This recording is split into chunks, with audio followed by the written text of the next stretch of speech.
everybody, welcome back to my channel.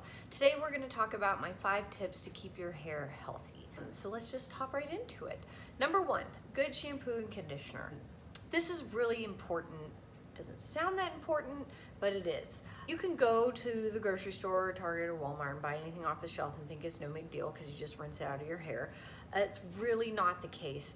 A lot of the stuff you're going to buy at the drugstore is going to have bad pH balance for your hair. It's going to leave a buildup on your hair. It is not going to be kind to your color, which I'm sure a lot of us ladies spend a lot of money on. So really, you want to invest in good products for your hair. Shampoo and conditioner is just the starting ground for that. You can get really good deals when Ulta has their leader sales, and it's really, you don't have to use a huge gob of it. It can last you a long time. If shampoo is really meant for your scalp. Clean your scalp, it'll run down your hair, it'll pull out any dirt on its way down, and your conditioner is meant for your mid-strands and your ends. For those of you with curly hair, conditioner is really important because a lot of the times with tight curls, the natural oils from your scalp don't make it down the turns of those curls, and so your ends get really dry and frizzy. So if you're someone that has experienced that, that is why.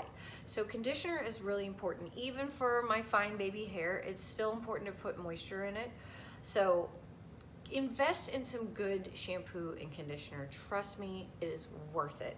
It's especially worth it if you're spending a lot of money on your color. So why would you go buy a sports car and then put regular gasoline in it? You wouldn't. Maybe that's a reference because of my super fast overalls today. I don't know. Anyways, also, if you do feel your hair's a little dry, or if you do put it through a lot of stress and heat styling, things of that nature, a good hair mask once a week is fantastic, or even once every other week. If you have fine hair like me, I don't need it that often because mine is just stick straight, and generally I don't have any problems with dry hair. So a good deep treatment mask. If you have a lot of blonde in your hair, keratin treatment can be good, but don't overdo it. If you do too much, it can have the opposite effect and make your hair a little bit more brittle, believe it or not. Also, when you get out of the shower and you're gonna comb out your hair, what you use is important. A good hair pick like this, you have a wide tooth comb, or if you prefer, a wet brush. These you can buy, the brand is called Wet Brush. They have really nice soft bristles, so they're not gonna tug at your hair. Start from the bottoms of your hair and work your way up, and that's gonna save you from breaking your hair with brushes or combs, things like that. Number 2, a leave-in conditioner.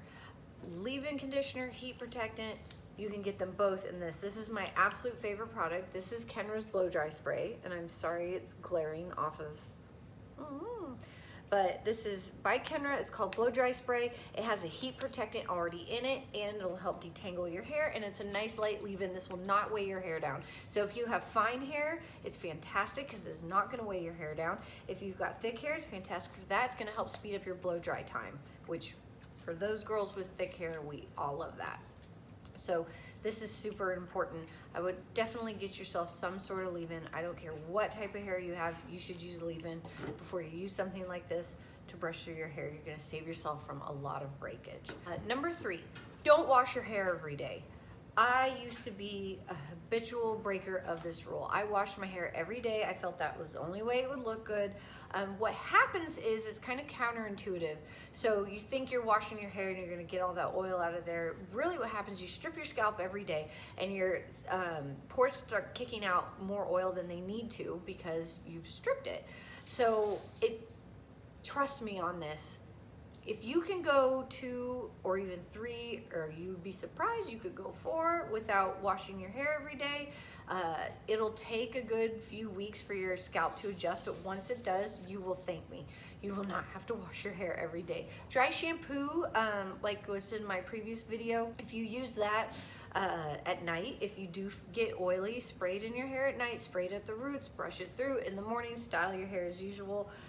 You will find that your color will last longer, and it really does help your scalp. And my hair always looks better on day 2, 3 than it does on the first day of washing because it's just super flat the first day I wash it.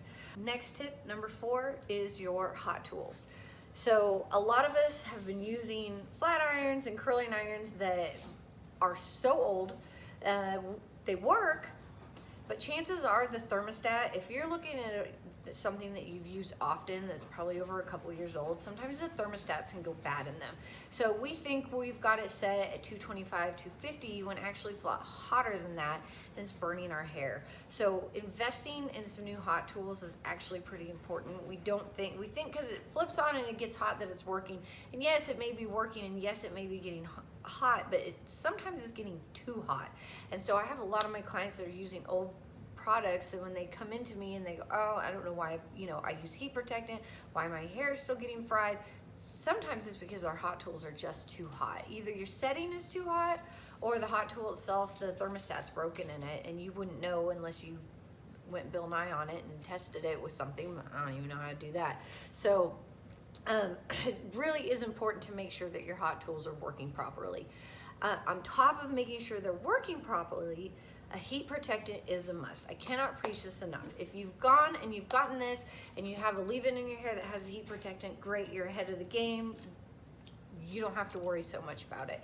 But if you don't use something like that and you put a hot tool on your hair and you haven't used a heat protectant, over time you can kiss your hair goodbye. You really need that in there. It's gonna create a buffer between the heat and your hair. You might see a little steam, and that's normal, but it's really, really, really important. You can spray whatever section you're about to put that hot tool over, let it dry, and then put your hot tool over it.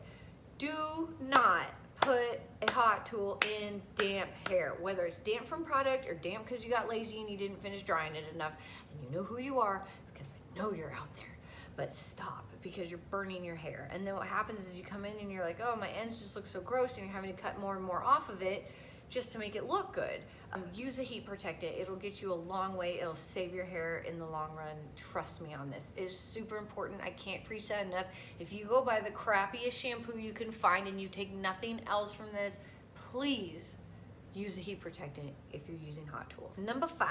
Listen to your stylist. If your stylist tells you you need to cut 3 inches off your hair, you probably need to cut 3 inches off your hair. We don't do it for fun. It makes no difference to us whether we take 1 inch off, 1/4 of an inch, 5 inches. Haircut is a haircut. But when it comes to the health of your hair, if you're not getting it trimmed regularly, at least every 8 weeks, then chances are your ends are breaking, they're splitting, you're not letting your stylist cut them, you're getting a chemical process, color or a highlight, still not letting her cut it, and those ends are breaking, and that break is going up the hair shaft, and the further up the hair shaft, the nastier your hair looks. So to make it look good again, you have to cut a lot off.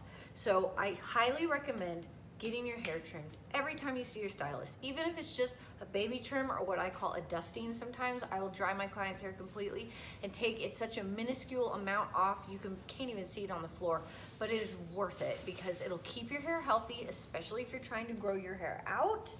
Then you definitely want to trim it on a regular basis. I can't stress that enough. Get a haircut. If your stylist says to you, oh, you really need a couple inches off and you just don't want to let go of those couple inches, let her take 1 inch. You can use some products in the interim, and then next time let her take another inch, him or her. But you really, really, really need to get your hair cut.